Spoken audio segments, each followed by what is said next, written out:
Você acompanha a partir de agora o programa Recuperação com José Carlos e equipe.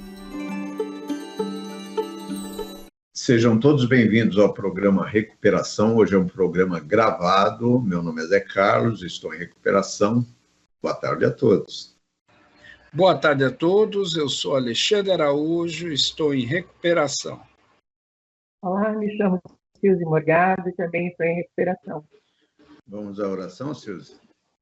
Vamos. A oração que é proferida no grupo de anônimos de todo mundo, ela tem como primeira estrofe que conhecemos como oração da serenidade.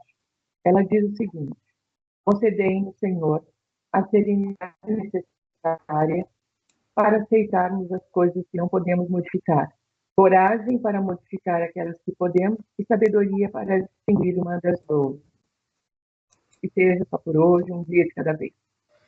É isso aí, seus bem amigos ouvintes, mais uma vez aqui com vocês, né? E nosso tema aqui, a gente fala, não, estamos falando sobre álcool e drogas, né? E se a gente olhar, nós estamos falando aqui há 25 anos, né? Parece que nós vamos esgotar o tema. Aí eu perguntaria para quem nos escuta, quem nos assiste, para a Silvia, para o Alexandre, o tema está esgotado?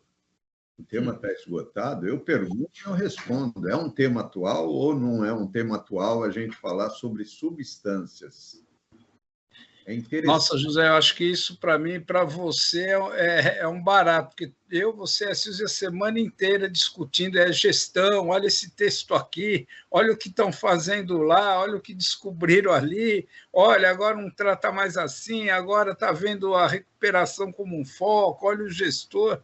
Então, é um ser que está em crescimento ainda, né? Não... Vocês concordam, igual a Silvia fala, meu? Vamos combinar.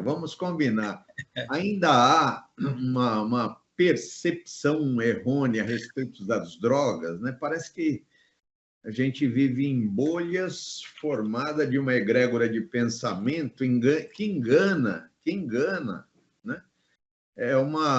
Por exemplo, quando nós estamos falando sobre álcool, né? Agora, ultimamente, que é uma droga legal. É legal? É legal, mas é letal, para rimar. É letal. É uma droga que, como nós vamos falar aqui por associação e vamos lembrar de alguma coisa. Você lembra, Alexandre, quando o Ronaldo Laranjeira, a Uniad, estava altamente motivada a acabar com a propaganda do álcool, né? Era uma época. E nós fizemos no programa Recuperação aquelas listas de assinatura, mandamos para o interior, aquela coisa linda. E você olha hoje isso, né? Parece que era um tipo de romantismo, cara. A Uniad perdeu a motivação, parece que nós fomos vencido pelos lobbies, né? Aqueles projetos que chegavam lá na Câmara Federal, no Senado, estão lá embolorados, né? Nós não sabemos o que podemos fazer a respeito do álcool, porque o álcool causa e causará no futuro muito sofrimento, e nós não temos consciência disso. Eu perguntaria, pode beber um pouquinho? Posso beber só um pouquinho? Está no nosso imaginário assim, eu posso beber. Ora, você pode beber, você pode fumar maconha, você pode fazer o que você quiser. Agora, está embutido aí, eu vou falando aqui, viu? Depois vocês conversam, porque o nosso objetivo aqui é tentar, pelo menos, alertar ou trazer dados para uma reflexão sobre comportamento. Mudar comportamento coletivo não é fácil. Não é com 2, 3 palavras que nós vamos aqui mudar comportamento, mas não é que tem gente esfregando a mão, as propagandas subliminares que vêm acontecendo, elas estão causando sofrimento. O Alexandre e eu, uma fábrica de louco a céu aberto. Ó, só alguns números aqui para a gente começar a conversar. Você lembra quando, parece que foi no ano de 2000 ou 2018, a Organização Mundial de Saúde e a Organização Pan-Americana de Saúde soltou um pacote. Você lembra disso, né, Alexandre? Um pacote para diminuir os danos causados pelo álcool aqui na América do Sul, porque nós não prestamos atenção nisso. Não prestamos atenção. Então, danos gerais, por exemplo, 8,9% das doenças gerais causadas pelo álcool. Risco evitável. Políticas para você poder restringir, por exemplo, o acesso do álcool a jovens e adolescentes e crianças. Nós estamos fazendo alguma coisa? Nada. Essas crianças que estão bebendo hoje, ó, chegou uma pergunta boa aqui, ó. Essas crianças que estão bebendo agora, que para mim, que estou velhinho já, né, um menino de 14, 15 anos, que já está tomando todas devido a falta de atenção, não vou falar fiscalização, porque não vai funcionar. A Suzy falou, é proibido, semana passada, é proibido vender álcool para adolescente e jovem, é proibido vender. Por quê? Por que é proibido? Porque no começo ele vai se tornar dependente mais fácil. E nós não temos atenção e não temos fiscalização. Esse pacote não está sendo seguido. Aqueles levantamentos lá de 2014, 2016, feito nas famílias, está tudo aqui, ó. A gente pode trabalhar eles hoje. O que está acontecendo? Nós esquecemos o álcool, ele não está mais fazendo efeito ruim, Alexandre e Silvio? Não. Muito pelo contrário, José. Aquele dado que eu falei para você, né? Eu achei até engraçado, vou repetir, vendo a jornalista na Globo News falar sobre os moradores de rua de São Paulo, ele foi olha, gente, tem 80 mil moradores e muitos de vocês devem estar pensando que são usuários de crack, né? Aí ele falou, ledo engano, 64% são alcoolistas, 64%. Né, do problema, né? Então, e ainda ele brinca, ele fala assim, ó, você vê que o crack perde de longe, né? Então, o poder público, o crack virou crack, K9, essas drogas sintéticas, virou o famoso boi de piranha, né? Você joga aquele boi doentinho lá para as piranhas comer, para a boiada passar. É o carro-chefe, né, Alexandre? É o carro-chefe. Quando a gente fala assim, ô, Silvio, morador de rua, vamos conversar aqui despretensiosamente, mas, ó, morador de rua, o Alexandre falou, o morador de rua, 64% é alcoólatra. Agora, essa pessoa, eu não quero me emocionar aqui, eu já vi na minha cabeça um monte de coisa, mas essa pessoa não nasceu bebendo, ela foi amada. Quando ela nasceu, chorou, bebeu leite da mamãe, foi amada.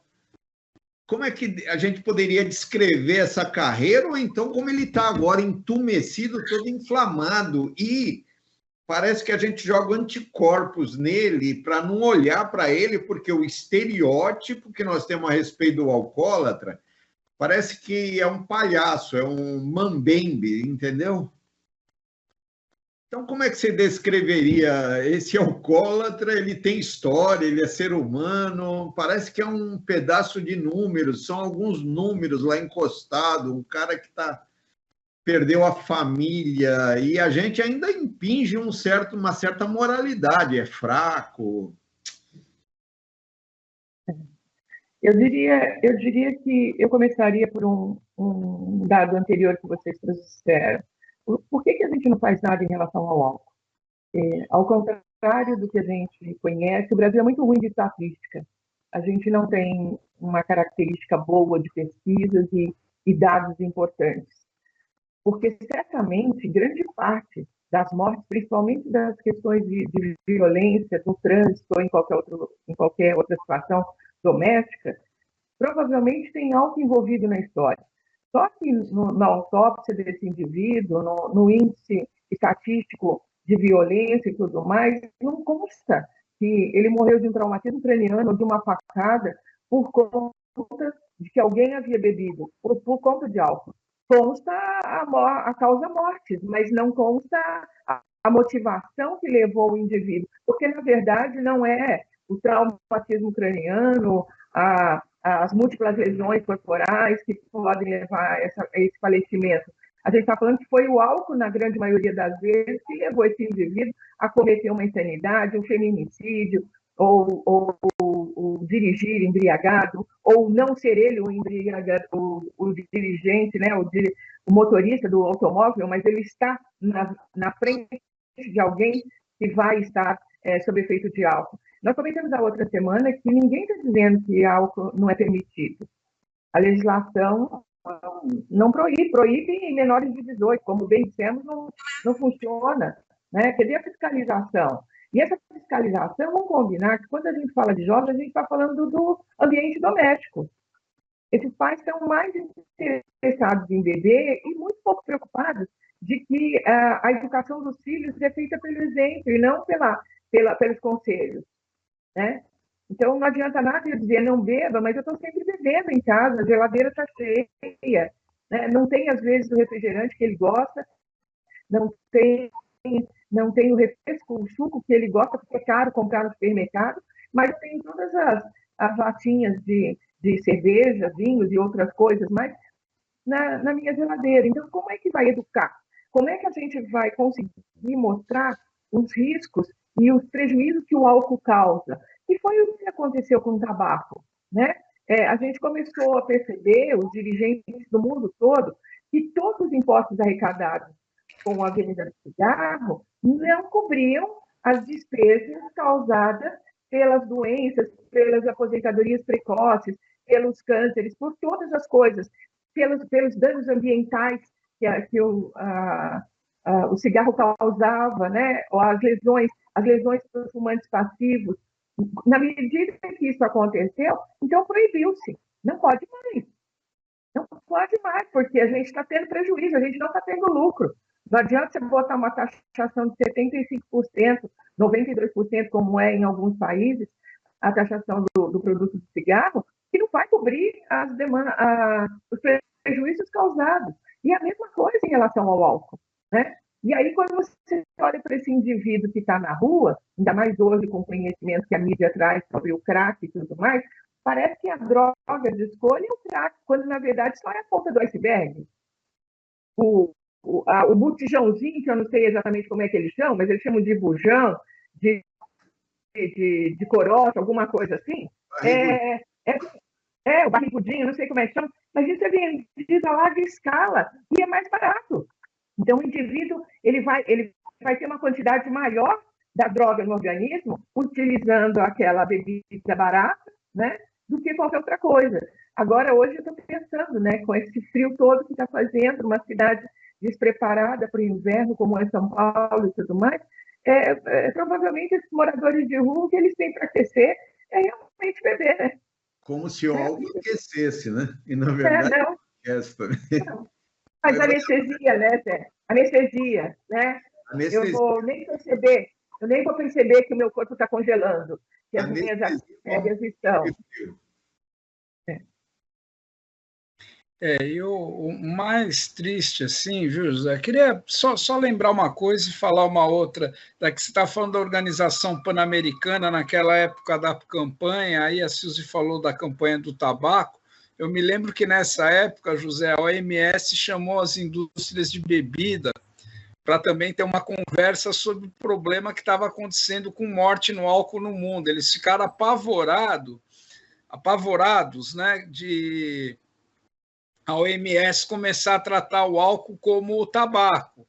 Aí eu me lembro que isso que a Eliana Pins, que é da Unifesp, a doutora Eliana acompanhava, aí o que eles fizeram? Fizeram uma reunião com a OMS e falaram assim, não, nós vamos ajudar, então vamos fazer uma campanha. Fizeram a caixinha, com a Ambev, mais as outras empresas, e montaram 25 bilhões de dólares para usar em publicidade de prevenção ao alcoolismo. Aí a doutora Ilana fez uma pesquisa 2 anos depois para ver os resultados do uso dessa verba e o impacto social.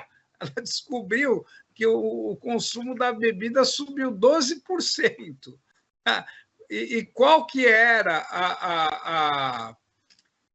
a justificativa? É que toda a campanha de prevenção só fez aumentar, porque eles faziam campanhas psicodélicas com música e no final colocava beba com moderação, beber, coisa que não dava atenção nenhuma, né? Então é como você falou, né, José? É uma batalha que foi perdida. E vocês falam, eu moro no centro de São Paulo, poxa, vocês não sabem, eu passeio com meus cachorros aqui, para quem conhece São Paulo, eu desço a Xavier de Toledo, pego o viaduto do Chá, desço a rua São Bento, atravesso o viaduto Santa Efigênia, depois pego o comecinho da Rio Branco e subo a Avenida Ipiranga. Então, eu ando bem pelo centro mesmo.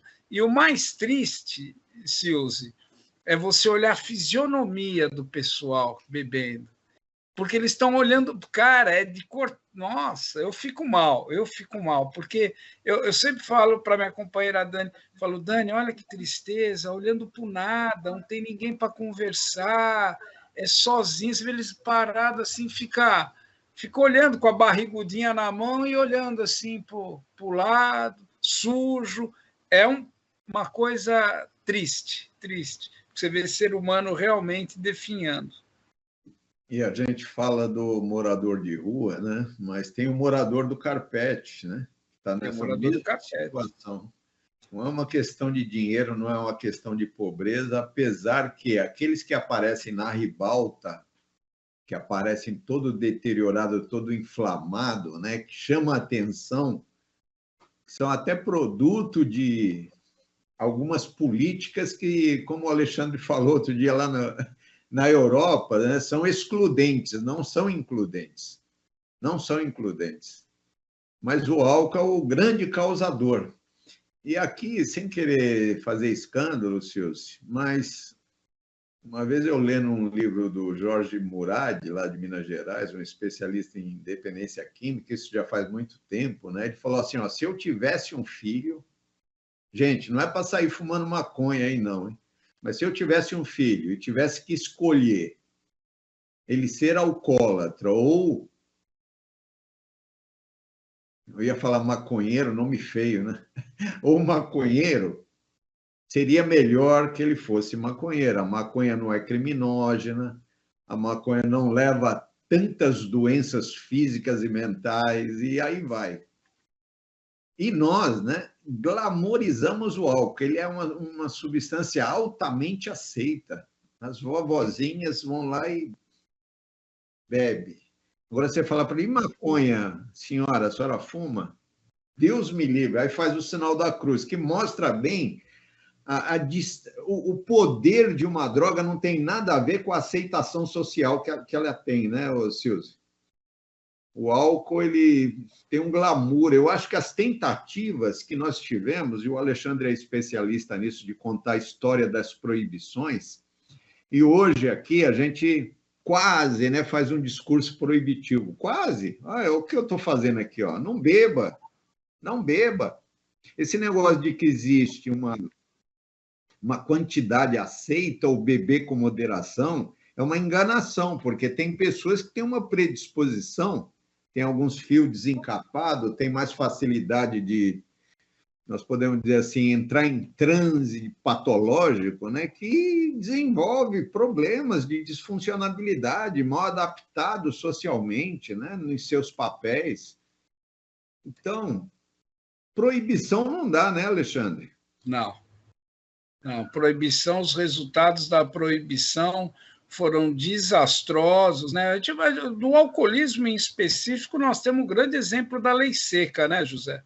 Que ela começou a ser planejada no início do século XIX, em 1800, os movimentos da temperança, tomou uma grande força, porque o álcool foi um problema sério de saúde nos Estados Unidos, na colonização americana, vendia-se elixir, remédios com graduação alcoólica de 70%, isso acabou virando uma epidemia nos Estados Unidos, até que conseguiram votar uma lei banindo o álcool dos Estados Unidos, e foi um tiro no pé, porque quadruplicou, né? Quadruplicou e criou o crime organizado, né? Que foi a máfia que vendia destilado. Então, essa guerra contra a droga, essa guerra contra o alcoolismo, ela só onera o alcoólatra e o dependente, mas como o programa é de alcoolismo, só onera o alcoólatra, porque quem se beneficia com dinheiro, quem ganha rios de dinheiro com isso, não sofre discriminação,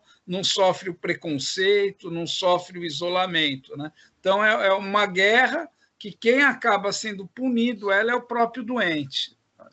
Agora, existe um sonho, né? Um sonho. Não dá para proibir. Também, se você libera, você está transformando pessoas em pedaços de carne andantes, né? Pessoas que geram sofrimento. A Silvia é especialista na questão dessa disseminação, né? É uma irradiação de sofrimento a partir daquele ser humano, porque ele afeta o sistema, ele não é filho de ninguém, né? Então as pessoas têm vínculo com ele. Você sabendo que o seu familiar está sofrendo, você sofre junto. Agora, qual seria o sonho para você minimizar esses riscos, né? Existem políticas. Ora, você tem que ter medo dessa substância. Você tem que restringir pontos de venda, você tem que taxar, você tem que servir com responsabilidade, ter licença para venda. Local que está vendendo tem que ser fechado, a pessoa entrar lá com muito respeito. Então, são drogas psicotrópicas. Se nós deixarmos do jeito que está, se alguns líderes sociais, políticos, né, não prestarem atenção nisso e fazerem lobby contrário àqueles que querem ganhar dinheiro, e não vai nenhuma justificação ou condenação nisso, nós vamos continuar dessa forma. Um grande problema que nós temos aqui no Cone Sul, né? Não é só no Brasil. Você vai nos Estados Unidos, as pessoas bebem até mais, mas bebem em casa, bebem um pouco diferente, não é o melhores dos mundos lá, né, Silvio? Mas para onde que nós temos que caminhar? Outro dia, nós comentamos sobre essas adegas enjauladas, né? Na verdade, são jaulas, e a gente comentou, ninguém solicita documento aqui, para nada, né? Para nada. Quer dizer, como é que tu vende a bebida para o menor de idade? Como é que você não pune aquele que se passou por maior de idade para comprar bebida, ou o indivíduo de maior que vai e entrega para o menor de idade? Como é que você não vistoria os ambientes onde jovens estão? Então, eu me lembro muito bem de que, na minha juventude, realmente a gente não podia entrar em determinados lugares antes dos 18 anos, antes dos 16, e não entrava, né? É interessante que, mesmo acompanhado, às vezes, de um adulto, você não entrava. Hoje, imagina, as crianças de 13, 14, 15 anos estão na balada a madrugada inteira, estão na rua e ninguém para saber o que elas estão fazendo, não é? Mas quando a gente pensa no Estado, que é extremamente frágil, extremamente, eu diria, negligente mesmo quanto a esse assunto, e as famílias? O que fazer com essas famílias? Como que essas famílias poderiam nos ajudar a lidar com isso? A educação tem que começar em casa, a prevenção começa em casa. Não tem como, não. É o primeiro ambiente, assim como as escolas têm feito os seus movimentos de orientação, de informação, né, levando para o AD, levando tantas outras instruções, tem que ter um eco também em casa. Quer dizer, tem que vir de casa para o colégio, para a sociedade como um todo, né? E aí o Estado com as suas ações. Eu acho que minimizar o impacto que o álcool tem, não só nos alcoólatras, porque, veja, 70% dos acidentes de trânsito na cidade de São Paulo tem álcool envolvido na história. Acidentes com morte, acidentes fatais. Isso não significa que era necessariamente o motorista que estava embriagado, mas, de repente, eu sou um transeunte embriagado que estou atravessando na frente do carro de uma família e posso causar um acidente ali terrível, né? Então, essa ideia de que álcool não... beber é social, beber é bacana. Como já dissemos em outros programas, ninguém mais sai para comemorar, né? Todo mundo sai para bebemorar. Comer nem importa, né? O importante é beber. E qualidade também não. E quando você é jovem, qualidade não importa muito, porque quando você não tem dinheiro, você bebe o corote, né? você bebe o corote. Então, Agora, Silvia, isso nos assusta muito. existe uma percepção assim, ó, de uma questão de tudo ou nada. A gente fala a palavra alcoólatra, ninguém se identifica. Eu falo alcoólatra, alcoolista. Por que nós temos essa ideia na cabeça? É uma ideia que está no inconsciente coletivo, né? É estereótipo de um cara grotesco ali, um cara que está no fim de feira, né? Tá ruim o cara, tá com os pezinhos já inchados, andando de chinelo de dedo. Costuma-se dizer, puxando uma cachorrinha com uma cordinha. E não é isso, meu Deus, não é isso. Isso é o mínimo do mínimo do mínimo. E nós não gostamos, na verdade, gostamos de beber, aceito beber e não gostamos do bêbado. Nem do bêbado nós gostamos.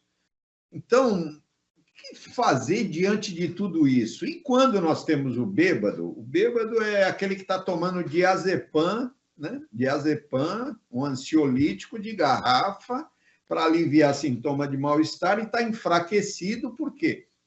Porque quem bebe perde tempo. De manhã ele não está funcionando bem, porque está de ressaca. E à noite está em mecanismo de busca da substância dentro de boteco, tal, né? Na vida dele, ele criou aquele sistema de alívio da vida dele, ou recompensa todo dia, tomando uma no boteco, ficando com amigos. E enfraquece o papel dele. São muitas pessoas que estão fazendo isso, devido a essa disponibilidade. Essas pessoas não têm culpa de nada. O Alexandre levantou o dedo. Vai lá, Alexandre. Fechou seu microfone, Alexandre.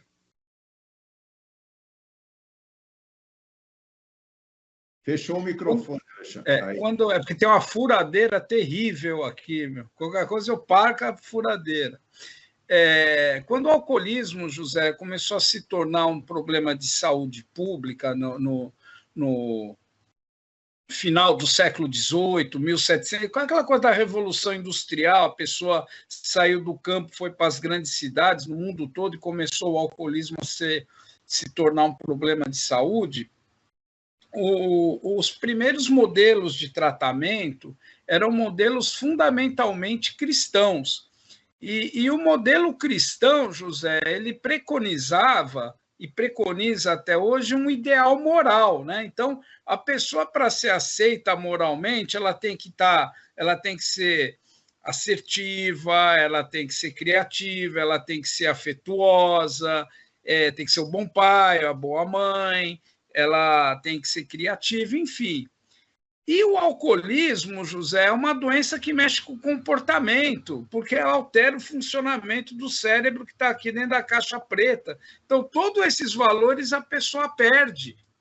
Então, o dependente de álcool, ele tem problema de afetividade, ele tem problema de disciplina, ele tem problema de equilíbrio emocional, e isso já causa uma ojeriza nas pessoas. Isso não é uma particularidade só do alcoolismo, né? As pessoas com transtorno mental, com autismo, também sofrem esse tipo de preconceito, né? Doenças que têm a capacidade de alterar o funcionamento cerebral. Agora, o alcoolismo se tornou isso, porque as pessoas, olha como ele é, né? Assim, olha o tipo de pessoa que ele é, olha o que ele faz, olha como ele trata a mãe, olha como ele trata, olha o que ele faz com o trabalho. Quer dizer, é o oposto daquele ideal cristão. Não estou falando do Cristo questionando, eu estou falando da moralidade cristã, da ideia, o Ocidente é cristão, né? Então, o estereótipo, a figura alcoolista, o doente alcoólico, ele foge a toda essa característica, que aí fica a base desse preconceito terrível, né? Tem um assunto, viu, que me veio aqui agora, se falando desse alcoolista, né? E hoje, os avanços da classificação, da tentativa de diagnóstico desse transtorno, né? Ele, lógico, a partir de lá de 1977, com a síndrome de dependência do álcool, já não é mais uma questão de tudo ou nada. Não é uma questão de tudo ou nada. Então, a pessoa que está bebendo hoje, aqui, agora, pode dizer, mas será que eu sou alcoólatra? Só de você fazer essa pergunta, né? Já o sol já despontou, né? Ou a sombra já despontou. E é muito legal hoje, quando você olha os critérios diagnósticos do CID-11 e também do DCM-5, né? Os dois estão lá, leve. O que seria leve? Aí é que tá. O que seria leve? Só 3, critério de 12. Então, ler isso daí lá é muito legal, muito legal. Ó, leve, moderado e grave. Agora, quando uma pessoa vai lá no postinho de saúde, né? Ele não vai por causa de alcoolismo, mas nunca ele não vai buscar um equipamento de saúde por causa de alcoolismo. E quando chega lá também, Silvio, o médico, né, não estudou. Tem estudo da Roche, por exemplo, do laboratório, diz o seguinte, que 62, alguma coisa dos médicos não estudaram nada. O Alexandre fala que estuda 4 horas. Não estudaram nada sobre alcoolismo, nada. E depois que eles se formaram, mais de 95% também não se interessaram, pegaram outro rumo. Quando eles estão atendendo um paciente também, ele fala, esse daí é alcoólatra, não tem para onde encaminhar. Se nós, especialistas, que lidamos só com isso, temos dificuldade de encaminhar ele para uma clínica ou algum ambulatório, imagine o médico que está lá. Quer dizer, ele empurra, ele não confronta o transtorno. Quer dizer, nós criamos doente e depois estamos incapacitados de enfrentar esse problema. Mas nem mesmo falamos assim, ó, vai para Alcoólicos Anônimos, ou não, mas nem isso a gente consegue fazer. Parei de falar, Silvio, só para a gente motivar e pelo menos criar problema aqui, que nós temos, né? Visualizar esses problemas. Eu reconhece ele também não reconhece, né? Não, nós sabemos que a doença, ao longo dos anos, é ainda muito carregada de preconceito. Embora hoje, principalmente pós-pandemia, nós começamos a ter uma visão um pouquinho mais clara do que seja uma doença mental. E as pessoas já têm olhado com outras vistas, vamos dizer assim, em relação aos comportamentos transformados das doenças mentais. As pessoas têm falado um pouco mais abertamente sobre isso. E o que justamente nos dificulta no tratar do dependente, não só do dependente, né, mas dos casos de leve a moderado, nós estamos falando de pessoas que mudam o seu humor e o seu comportamento. Então, o que a sociedade não reconhece é que alguém não tenha vontade própria para impedir esses prejuízos. A sociedade, apesar de querer beber, ela ainda acha que o outro tinha que ter domínio, desconsidera o poder que o álcool tem de transformar a consciência e mudar o humor e o comportamento das pessoas. E ainda acredita que é uma relação de inteligência, que é uma questão de inteligência, que é uma questão de caráter, quando, na verdade, é uma questão de doença. Né? E mesmo o indivíduo que não é doente, o indivíduo usuário recreativo, como vamos dizer, do álcool, quando bebemos álcool, qualquer dose que seja, não há dose segura, eu mudo meu jeito de ser. Eu mudo meu jeito de ser. E isso incomoda a sociedade, porque ela não percebe que ela não fala mais com aquela pessoa que ela gosta, ou que é um amigo, ou que é uma paixão, que tem um afeto. Ela está falando com a droga, ela está falando com a garrafa. E ela não percebe, porque ela acha que, como uma questão de inteligência, eu tinha que saber controlar o meu comportamento. É isso. E ela minimiza o poder que o álcool tem sobre a mente de qualquer ser vivo, não só pessoas, como animais, como pessoas letradas ou não, ricas ou pobres, como já dissemos, né? A diferença entre o indivíduo que está debaixo de uma cobertura, de uma marquise agora, tentando sobreviver ao frio que hoje está, e aquele indivíduo que está no seu apartamento é a mesma. É a mesma, porque aquele cara que está no apartamento são meio-dia e ele já deve estar bebendo todos há muito tempo. A família já está de bico, ninguém mais fala com ninguém, se não estão brigando, ou se simplesmente deixa ele beber isso que ele quer, deixa beber, né? Então, não é não só o alcoolismo, né? Mas o beber é democrático e as consequências também são. Essa cultura, sem querer jogar água no chope de ninguém, né? Mas nós temos uma cultura de beber que ela é glamorizada mesmo, né? Quando você fala de vinho, especialistas em vinho, em pinga, aquela coisa assim, é altamente chique o negócio. Então a gente não consegue visualizar. E esse glamour todo, essa cultura de aceitação, ela é introjetada dentro de quem está usando essa substância como uma coisa altamente lícita, legal, ele vai galgando de leve, moderado e grave, sem perceber e negando. Você falou minimização. Quando eu escuto as palestras do Alexandre, eu dou muita risada, porque ele vai dando exemplos de minimização, de que eu falo, meu Deus do céu, quer dizer, ora, se eu sou aceito e eu vejo de um lado um cara que está inchado, arrastando uma cachorrinha, e do outro lado a glamorização, como é que eu vou gravitar naturalmente para o lado do cara puxando o cachorrinho? Mas nunca. Eu quero ficar do lado da glamorização. E se eu tiver dinheiro, uma posição social, pelo amor de Deus. Nós demos cursos, né? Até hoje, 32 cursos, e nós tivemos psicólogos. Nós demos um curso, tinha acho que 30 pessoas, 28 eram psicólogo, assistente social, médico, né? E a gente nota, né, nessa população, apesar do conhecimento técnico, você lembra, Alexandre, do que eu estou falando aqui? Apesar do conhecimento técnico, saber o que é álcool, saber como é que ele vai para o fígado, quebra e tal, os mecanismos de defesa para continuar usando. O que você fala disso, Alexandre? Esse vinhozinho. Então, é esse que continua sendo o grande problema, né, José? Anos e anos. Engraçado, quando eu descobri que o alcoolismo era uma doença, me tirou uma tonelada do ombro, sabe, José? Quando eu fui lá para Jacarezinho, na minha internação, a última, que eu falei, nossa, cara, eu não sou assim, tá, tem uma explicação. Mas tirou uma...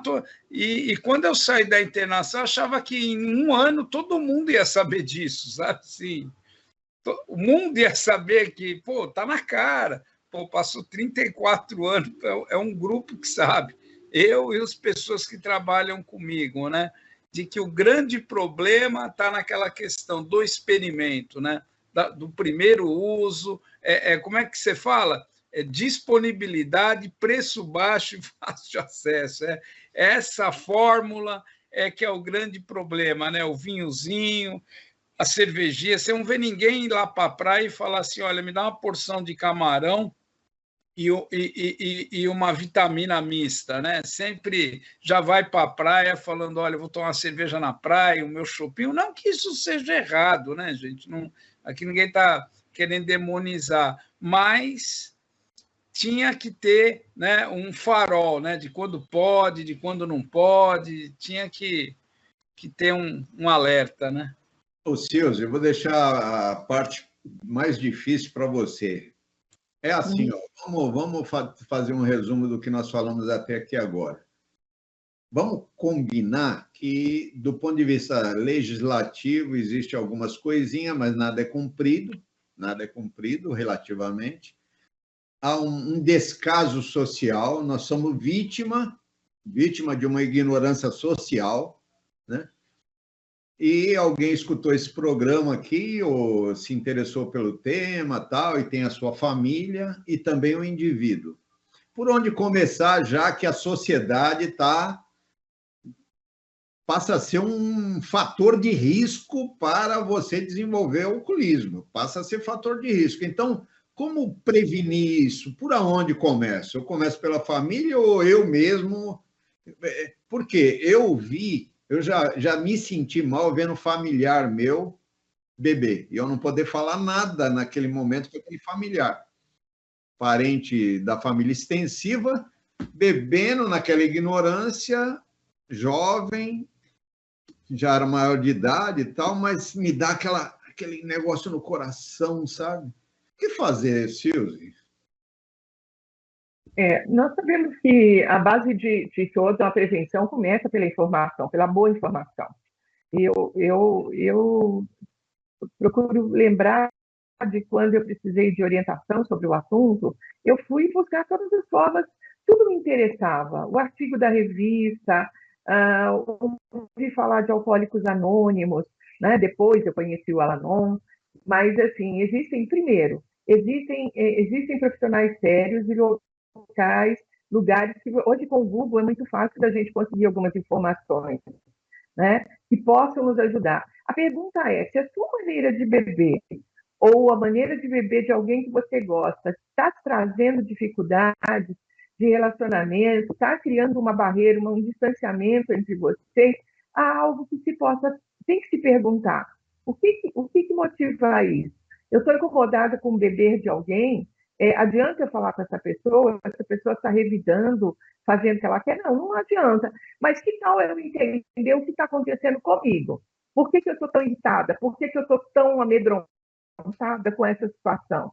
Né? Buscar essa ajuda pode muito esclarecer. De pronto, claro, existem vários recursos, mas de pronto eu queria dizer para essas pessoas que os grupos anônimos, como Alcoólicos Anônimos para os Dependentes e Al-Anon ou Nar-Anon para os familiares, pode muito nos dar essas respostas. Eu não sei se você vai ficar no grupo, mas que tal assistir uma reunião para entender se isso tem a ver com a sua angústia, a sua dificuldade de entendimento, e quem sabe mudar o outro não dá, mas começar por a gente dá. Então, que comece por nós, como dizemos nós em recuperação. Obrigado, Silvio, valeu. Está faltando um minutinho, Alexandre. Tem uma outra coisa. E a gerência em casa? Às vezes se deixa, pega aquele hábito de passar no mercado, comprar. Quem pode gerenciar essa prevenção?